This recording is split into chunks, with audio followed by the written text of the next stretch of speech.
welcome back to my kitchen. Today I'm gonna make the Italian sugo with grounded meat, Italian style, and I will only use simple and very fresh ingredient. What I need for this recipe, it's actually half cup of celery, a little cup of carrots, 1/3 cup red onion. We need the red onion, we actually need the tropea onion because it's a better taste with the meat. A full cup grounded meat, veal and pork. I'm gonna mix together and I'll show you how to cook. Olive oil, white wine, I'm using right now a Chardonnay, and the pasta. I always like to do this sugo with penne. I think it's the best pasta because the penne actually they grab it all the sugo texture and taste everything better. Okay, I'm starting cooking right now. First, I'm gonna chop it up, the celery, the carrots, and the onion. I put it all together because I have this nice, I don't know, thing here, and chop everything together. I will do it 2 times because if not, it will be too much. And this stuff gets stuck.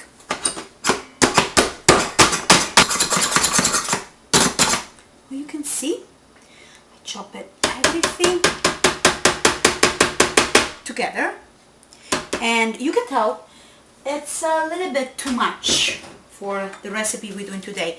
Why I did it so much? Because I like to put this one in this little container and use it later for make the sugo again. What I do, just to put a little bit, it's a tip.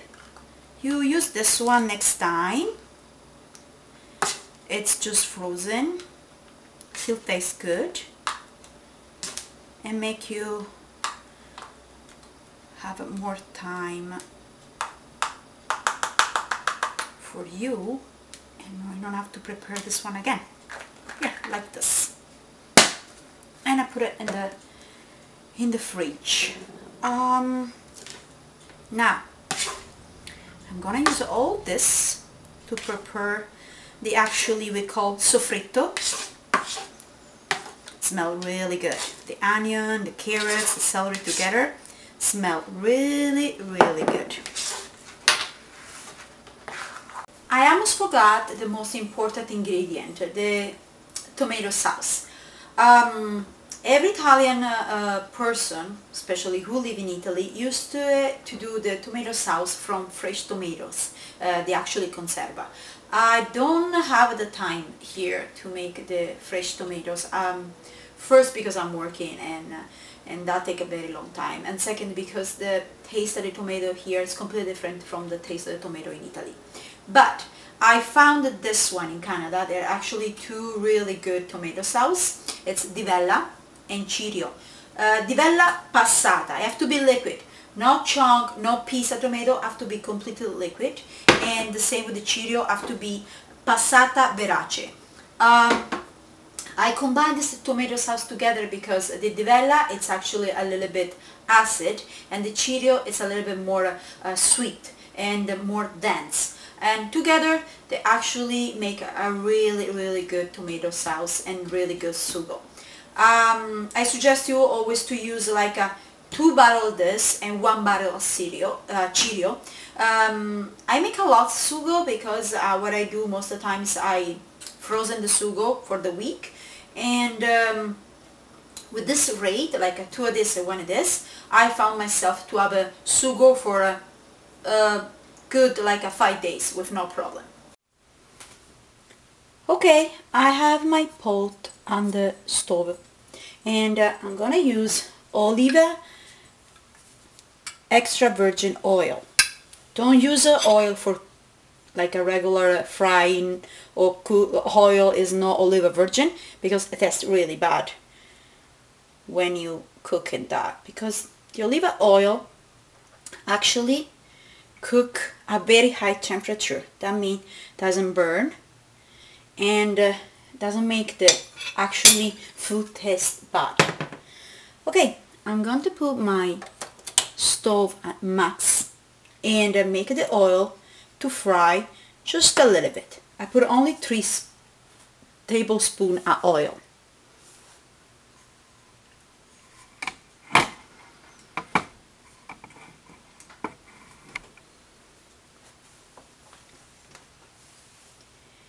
The oil have to be like just a little bit hot. You don't have to fry it that much, because you can risk to actually have a oil go on your face. Okay, I already mixed the all meat together, the ground beef and the ground pork. Now I'm gonna put it inside here, and with the spoon I'm gonna just take this.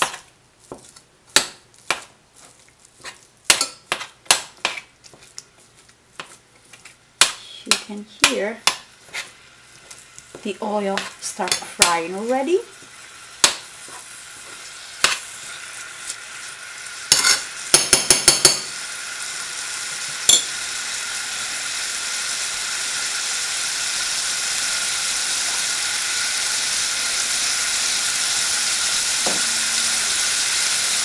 I'm gonna add just a pinch of salt, at the meat. And I'm gonna using wood stick, like this. When you see the meat starting to change color, you add 1/3 of the white wine. That's it, like that.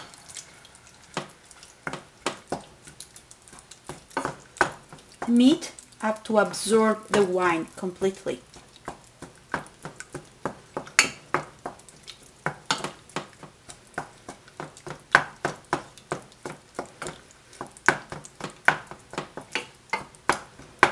The actually wine have to evaporate.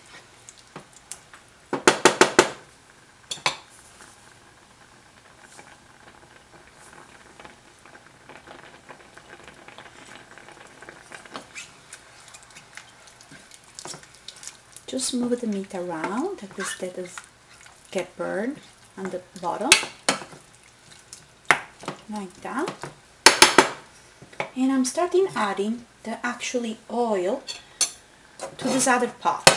And this pot I'm gonna add 1, 2, 3, 4, 5 tablespoons of olive oil.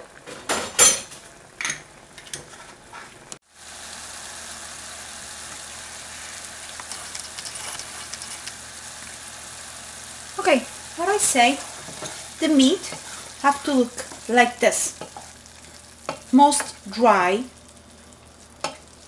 if it's possible, no liquid. Okay, this oil already starting like to boil. I'm going to add all my sofrito.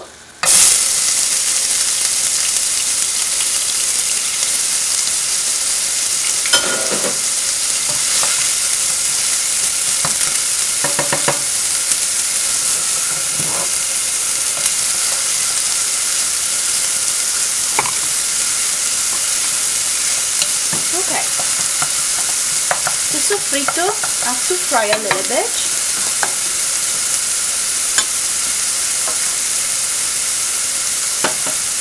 And the onion has to become a little bit goldish. No burn, no too red or white, just gold. That means it's perfect cooked. And you have to think we have celery and carrots. We need to fry that one a little bit too. So that it's called sofrito.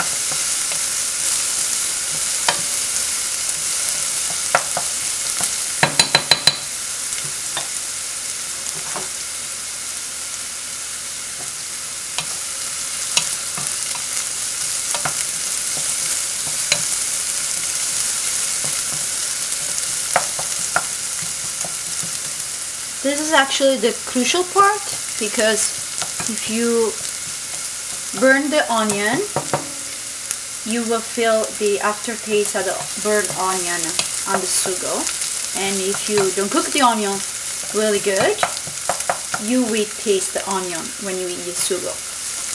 You have to have the perfect balance, and I will show you how the perfect balance looks like it.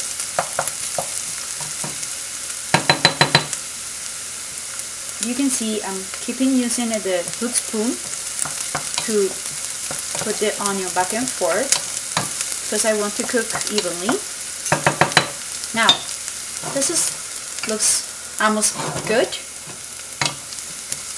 Because we're going to do in the sugo, sorry, with the actually meat, I'm going to add the meat now.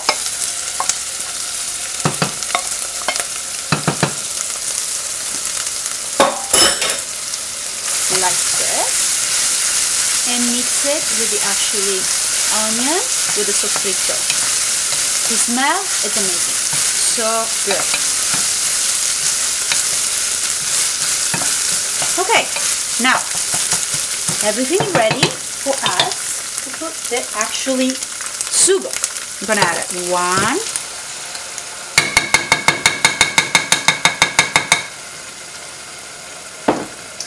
2,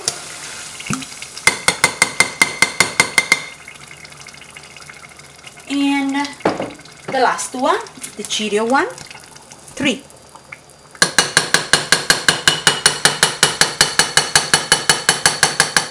That's it. Now I stir a little bit like this. Okay, and see, it's perfect. Stir all together like that. I'm gonna add my salt. Okay, I'm gonna put it with my hand. You can see there's not that much. Okay, and I keep stirring a little bit,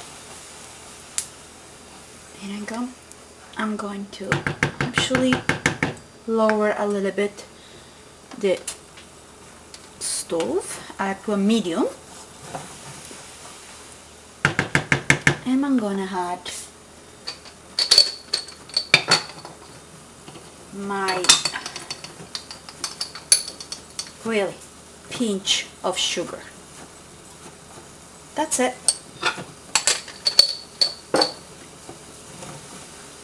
Now, if I was in Italy, I will have like a fresh basil to add. I'm not in Italy. I don't have a fresh basil here, but I have a little frozen basil, and I will add that one at the end, at the actually cooking process. Okay, the sugo starting boiling.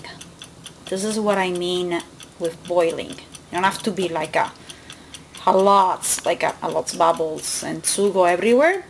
I have to make this a little bubbles like that. What I do, just a little stir like that. Like this, I'm getting sure it's not stuck in the bottom, sorry. And what I say before, I'm going to put this one right here to in the middle of 1 and 2. This one will prevent the sugo to get burned.